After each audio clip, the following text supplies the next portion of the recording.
Hello everyone, and welcome back to Dark Souls 2 Let's Talk Lore. This is Aegon of Astora, and this is episode 13. And we are beginning where we left poor Benhart, just sitting here after we opened the pathway to the next area. What? Clearing the way was your doing, was it? Didn't think you had it in you, pal. No. That's not like it sounds, no. It was a pleasant surprise, that's all. Name's Benhart. Thanks to you, I can resume my journey. If we share the same path, I'm sure that we are going to meet again. I'll repay my debt to you in battle. I swear it, by my sword. The road ahead's going to be long, but I'm here to help.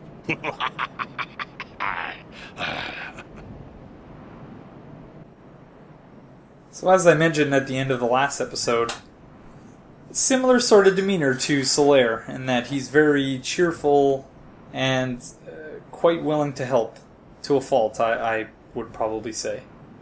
I am in your debt. It's a true man who honours his debts, and I'll see mine paid.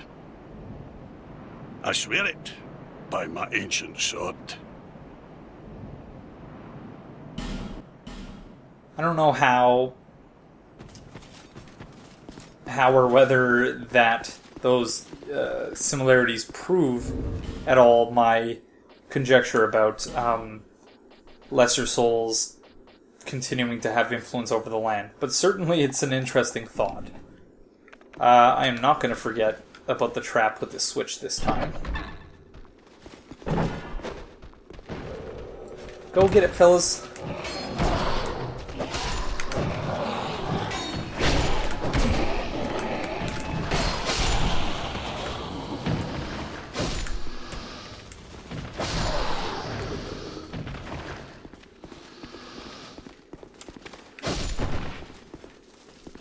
Oh, I love this rapier. It's quite nice. So, we're just going to run through this next area instead of warping. And start heading towards Castle Drangleic.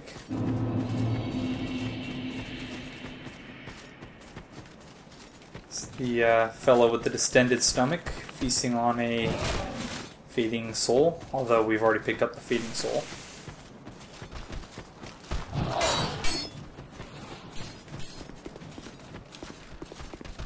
So this is being recorded right after episode 12 on Tuesday, March 10th.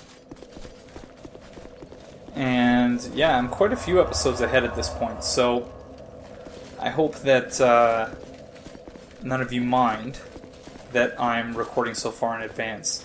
As I mentioned in the previous episode, it can be quite a pain with such a slow computer to deal with the render times. So this is the only way that I can conceivably stay ahead and remain on time for when Bloodborne comes out. Which is another thing I need to start preparing for, in particular because it can be frustrating to start playing and then cut myself off after half an hour. I would love to do hour-long episodes, but I don't think that my computer could handle the render time that would take, quite frankly. So I need to figure out, and you can see we stocked up on poison arrows big time. 522. Spent essentially all of my souls, and then sold some stuff to Gavlan in order to be able to afford even more poison arrows.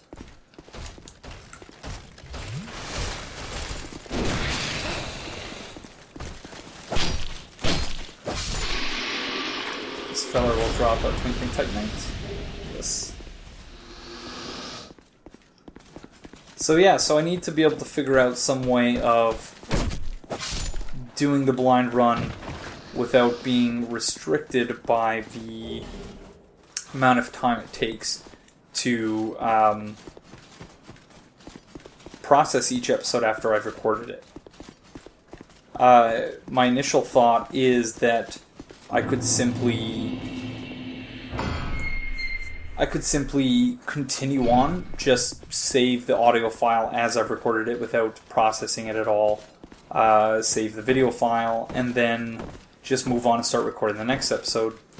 But the more I do that, the more I run the risk of, getting 4 or 5 episodes ahead, and then finding that, one or two or all of the episodes weren't actually recording properly. So I need to find a balance between those two things. So once again, another Divine Blessing. Again, scattered all throughout Drangleic in no particular pattern, at least that I've been able to gather. We're going to, at least for now, leave the Hide Knights alone. Their placement doesn't really make much sense to me at all either. And with the next-gen version of Dark Souls 2 coming out, Scholar of the First Sin, I've seen a screenshot where the Hide Knight is actually in Hyde's Tower of Flame. So, I don't want to say it would be a waste of time for me to talk too much about them, but I presume that with the Scholar of the First Sin version of the game, that we'll be learning a great deal more about who they are and what it is that makes them tick. Ouch. That wasn't very nice. You gonna hop down here?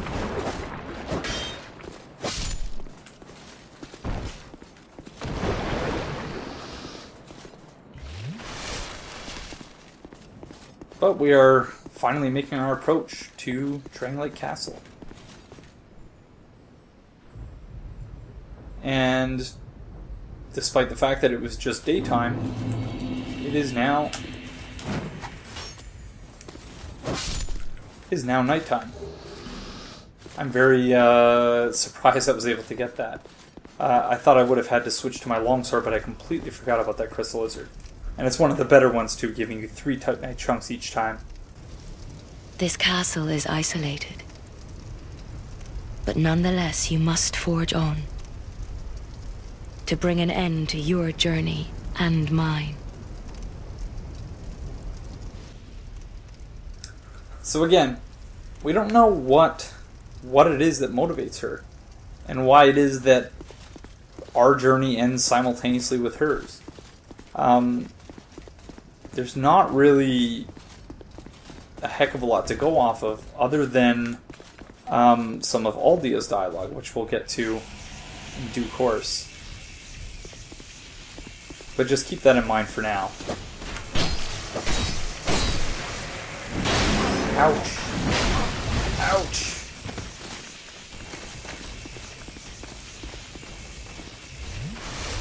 Probably would have been a better idea not to buff, but to use poison on these guys, but...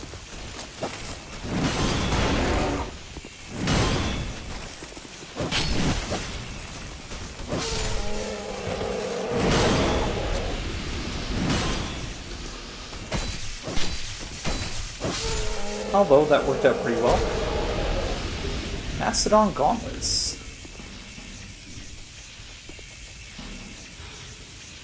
Gauntlets worn by the Primal Knights of Drangleic Castle. Their weight would normally crush a man, but the Primal Knights wear them as if they were silk, so fearsome is their brute strength. The king restored a forbidden, long-lost art to create these inhuman abominations.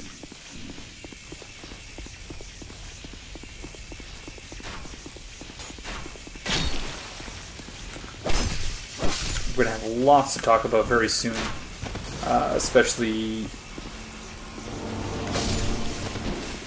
when we get to the 3rd DLC on these golems. What exactly they are, and how they got there. And as we've learned from the item descriptions that I thought were in patch 1.1, but I guess we'll see, these golems are actually enslaved giants, encased in iron, or steel, I can't remember which, and essentially made to serve the needs of the kingdom.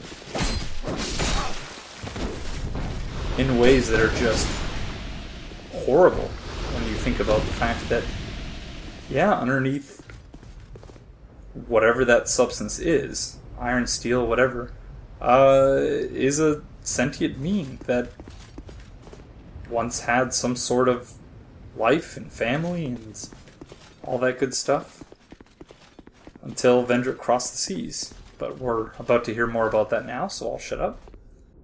Who are you? And by whose permission do you stand before me? This castle is a domain of King Vendrick. Is your trespass intentional? His Highness. Where has he gone? You are a guest of our castle. I am the Chancellor, Wellager. Do you seek an audience with my lord, King Vendrick? Unfortunately, His Highness is absent. My lord, the King, has... The Queen has taken him. My lord made magnificent findings on souls, an accomplishment for the ages. He vanquished the 4 great ones and built this kingdom upon their souls. Our king has watched over this land since ages long, long ago. King Vendrick, we must fight back, or the giants will take Drangleic. So clearly, even if it's not the curse, Chancellor Wellager is suffering from some sort of curse as forgetting type ailment, in that he seems confused at various points in the conversation as to when he is, where he is, the whereabouts of the king, the current state of the kingdom, the current state of the conflict with the giants. Giants are long gone. They're essentially were victims of genocide, and the remaining giants were turned into the golems. And he all of a sudden bursts out with, King Vendrick, we gotta be ready for the giants. They'll take over Drangleic. But that threat has long passed. So there's clearly something going on with him. The king had a dear queen, a woman of unparalleled beauty. Long ago, the queen came to us, alone, from a faraway land. She warned our lord of the looming threat across the seas, of the giants. The king crossed the ocean and defeated the giants with the queen at his side. The king commandeered their power and created the golems. With the golems, the king created this castle to celebrate victory and to show his love, his gratitude to his queen. So the answer to what it was that King Vendrick stole from the giants seems to have been staring us in the face all along. When Wellager says he took their power and then built this kingdom, and then the golems came along, built this kingdom with the golems. And so it seems in hindsight a rather straight line from that point, from the point about the War of the Giants to the point about the golems. And a similar line seems to be drawn by Captain Drummond, who we will talk to in one of the Giants' memories. The Queen brought peace to this land and to her king. A peace so deep, it was like the dark. Notice that he used capital D, or that the subtitle read capital D dark there, and not just it was so deep. It was like the dark, but, you know, lowercase d. It's a distinction there. Is this some sort of a dream? Where am I? What has happened to our castle? Who are you? And by whose permission do you stand before me? So again, something going on with him, because he goes from that to this. Welcome, visitor. Our guests are treated with honor. This is the way of our castle. Tell me if you should require anything. So, some sort of bipolar disorder or something going on with him. Let's see if there's anything we need / can afford from him. It'd be good to buy some repair powders. I only have 2. I can only afford 4, but that's better than nothing. Gone so soon. Be safe on your travels. Should actually see if he has any additional dialogue. Welcome. My lord made magnificent findings on souls. An accomplishment for the ages. He vanquished the 4. Yeah, he's already said that. The Okay. king had Okay. Thank you. The king. Thank you. Let's head to the bonfire before we get invaded or something, because yes, we are playing online.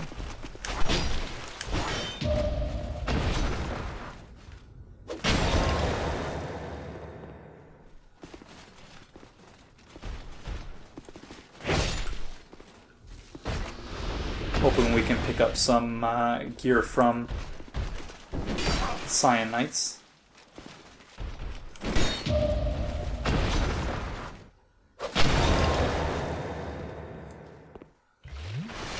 Not now, at least at some point.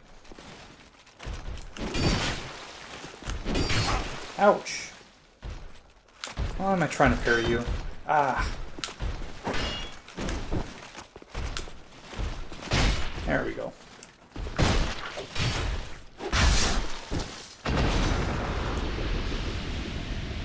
So those fellers over there won't aggro if you don't get any closer than that. So again, we're going to be using some speedrun strategies in order to progress through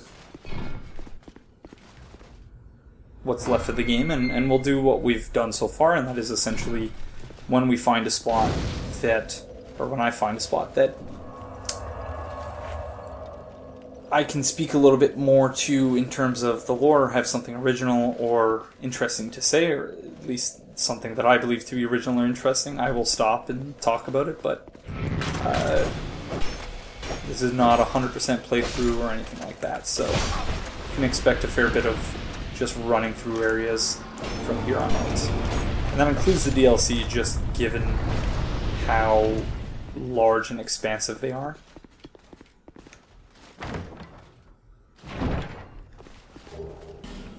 Some dark arrows.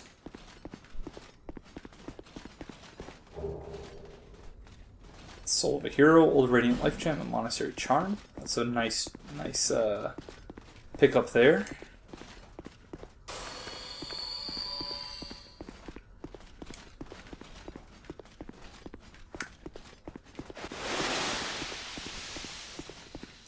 Do have some very interesting lore coming up here. If I can get around the corner.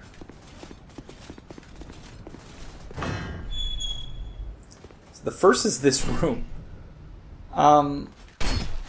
Which I don't understand in the slightest. Why is it here? And what in the world is it? So clearly there was at least one person who fell victim to this and didn't make it out alive. And there's a bloodstain over there as well, so at least 2 people. But I digress. Some more Scion Knights here. That worked out alright. I finally get some nice counter damage.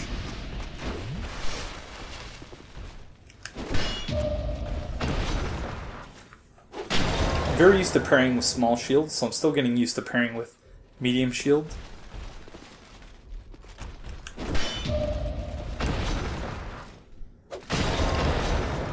And of course the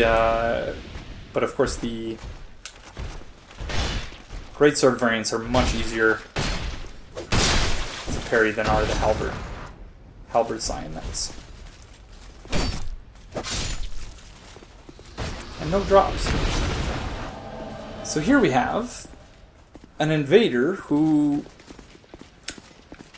were it not for patch 1.1, we would have no concrete confirmation of this invader's identity.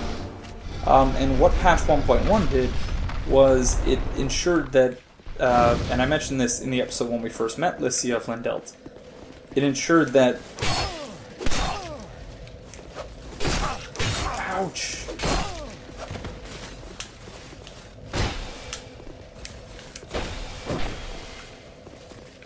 Bye-bye.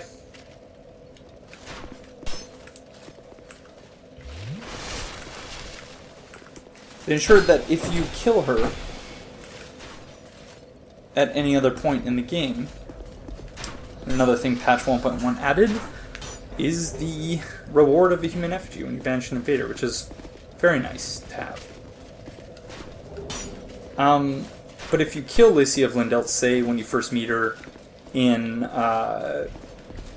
Hyde's Tower of Flame, or if you kill her later after she moves back to Majula, whatever the case may be, then the Nameless Usurper no longer invades.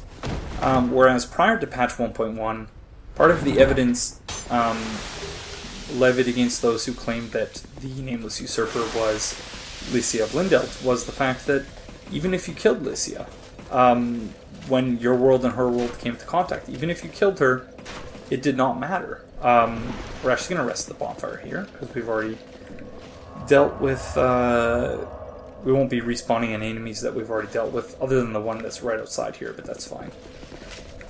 And yeah, so... that is also, I guess, a cautionary tale and another demonstration of the inability of any developer, even one as great as FromSoft, to invariably fail to achieve a 1-to-1 ratio in terms of the synthesis of story and gameplay. It's impossible. There's always going to be hiccups like that, whether due to glitches or something else. But in this case, they eventually got it right, and in so doing, confirmed for us that Lycia of Lindelt does in fact invade as the Nameless Usurper, and only uses a dagger for some strange reason. I still don't get that, but we have some very significant lore coming up, so I will shut up for a minute. You have fought admirably on your journey, cursed undead. I am Nashandra, Queen of Drangleic. A true monarch carries the weight of their souls. The last king of this land, King Vendrick, as he was called. He found the strength to rule his people, and when the undead were born, cursed, he found more strength to face them. But in the end, he never took the true throne. Visit Vendrick.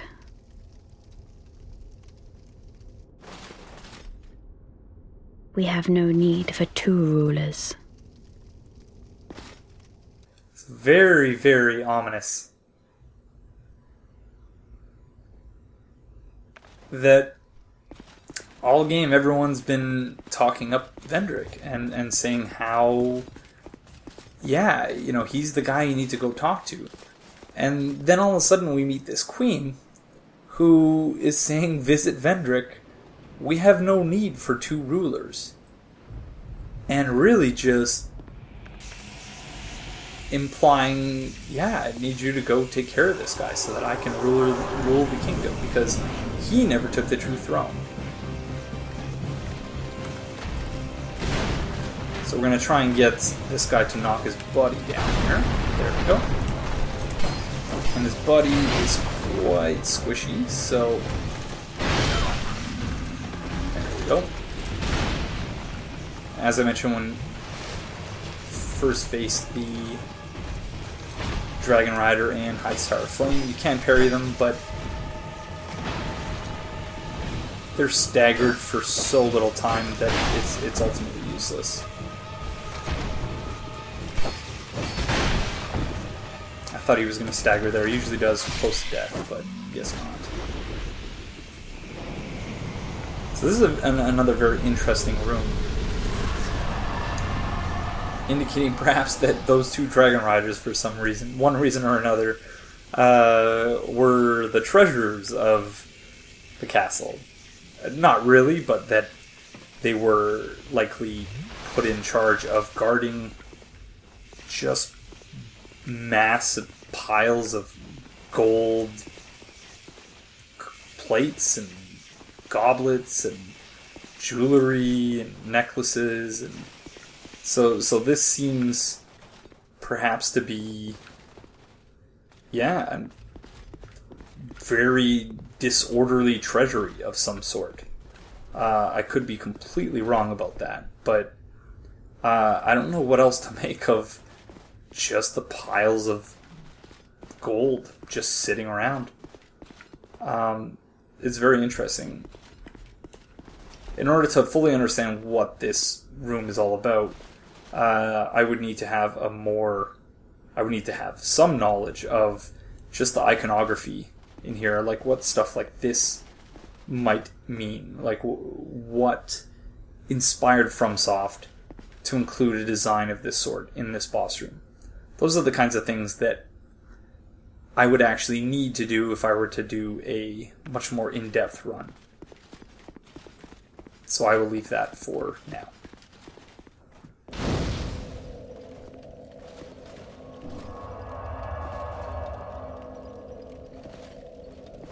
Let's say hello to Benhart. But before we do, actually, I've read about people being confused as to how he got past the fog gate without having defeated the bosses. And my answer to that question would be that he did defeat the bosses, but that our world was not in contact with his until essentially we walked through here. So in his world, the bosses are defeated, the fog gate's gone. Once we've done the same, our worlds are essentially in sync, which is why he's just sitting here. Oh, well met, friend. Good to see you well. Yes, very good indeed. I journeyed from the distant east to perfect my swordsmanship. And legend has it that powerful beings slumber in this land. This sword has been in my family for generations, and only a real man can wield it true. I may face any manner of man or beast, but none shall be a match for my sword.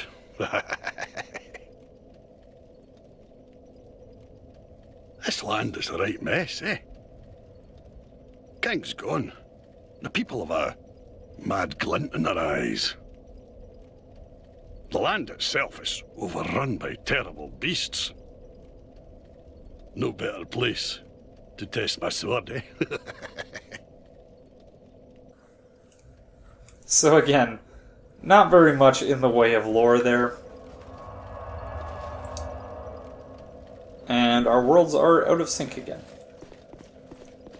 So obviously there are triggers for events like that happening, which again ties into the disconnect, the inevitable disconnect between gameplay and lore, but that's about as close as you can get without making things completely random. So we are at a shade over 30 minutes on my timer right now. We're not going to take on the Looking Glass Knight in this episode, but I do want to potentially open the King's Passage before we call it an episode.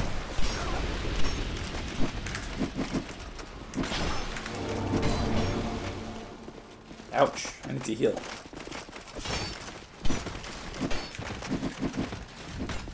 Oh, and did I just aggro the rest of those guys? No, I didn't.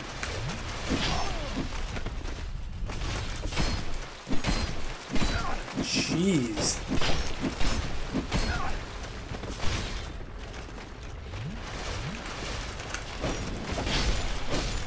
Nowhere near enough poise to stop myself from getting staggered there. 42.7, which I suppose makes sense, because in Dark Souls 1, and I know that poise doesn't work the same in this game as it did in Dark Souls 1, but in Dark Souls 1, 40 you were good for spears of the sort that those Stone Knights were wielding, as far as I recall. So we got an Old Knight Hammer, Soul Greatsword, and Caith's Chime. So I actually picked up the Black Scorpion Stinger after going to see Gavlan because I got trapped behind the Mimic. Man Scorpion Tark's Thrusting Sword. The Scorpion Pincer Guard contains poison, which is injected into foes pierced by the blade. Tark's past is a thing obscure, but then again, do any of us know who we are, let alone what we may have been? Another item description ending in a question mark, but also raises the question as to why in the heck his weapon wound up in a Mimic in the area following his betrothed. And I guess that would explain why he isn't wielding it when you summon him. I believe he's wielding a halberd of some sort. So somehow his weapon got stolen and placed into a Mimic alongside some dark leggings. No one knows the true leggings of a knight subsumed by dark. No one knows the true identity of these men, who are said to freely manipulate dark. Old foreign legends describe them as poor souls who chase the lost art of life drain. So referring, of course, to the Dark Race from Dark Souls 1.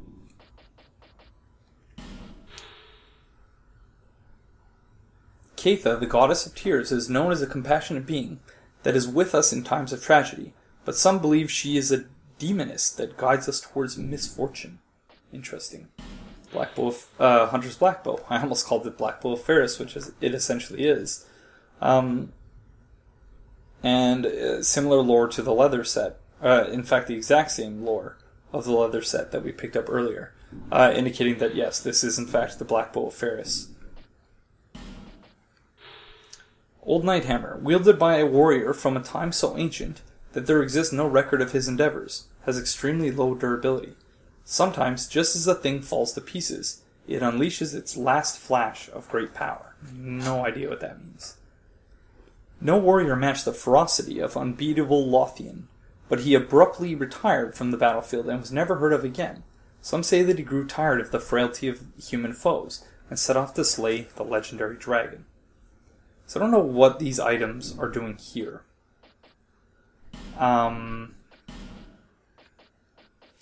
We already read the Dragon Rider's Soul earlier. Golden Falcon Shield. Small shield used by Volgan falconers. Appears like a glistening gold falcon from afar. Domestic Volgan soldiers are infamously timid, so it is no wonder that this fierce band of mercenary falconers was hired to compensate. The falconers are rumored to be untrusting of others and demanding of prompt full payment, but no wonder they deliver much more than they are paid, and they are well aware of it. Okay. The falconers, of course, actually, before we proceed any further, I'm going to put on a Ring of Life Protection, because I have 35,000 souls. And this area, I can't recall exactly what's in the chests up there, but oh, I was so close. So close to getting in there.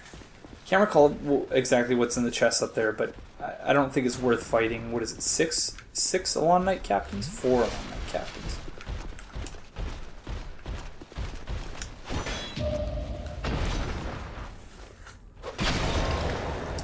Each of whom has a great bow and buddies on the other side willing and able to.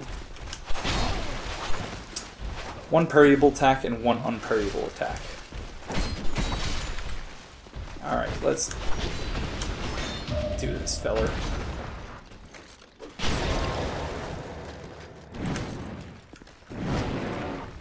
Oh, I forgot about you. Keep hoping for the Cyan Knights to drop something.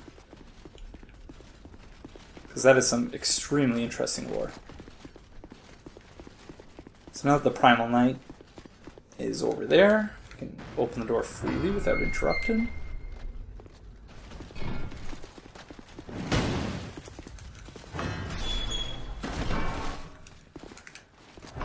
Sorry. So we got a Flame Butterfly and a Repair Powder. Another Estus Flash Shard.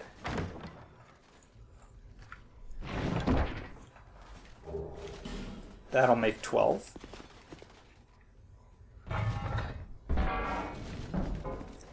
And this room, an armory of sorts, containing lots of ballistas with wheels so they'd be carried out to the battlefield, wherever that might be. And how in the world would they get out of this room? I presume that this box, or the like indent around this wall here would indicate that somehow it can be removed? I don't know. We have a plain knight set, knight armor and helmet here, just hanging out. Some other items, short sword, long sword, spear, and halberd. And same arrangement over here.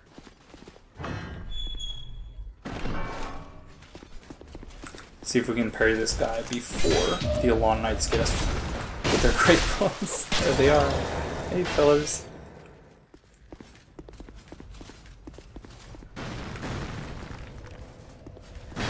Let's see if this guy gives chase. Yes, he does. Ouch! I don't know what hit me. Oh, on captains. No, come on.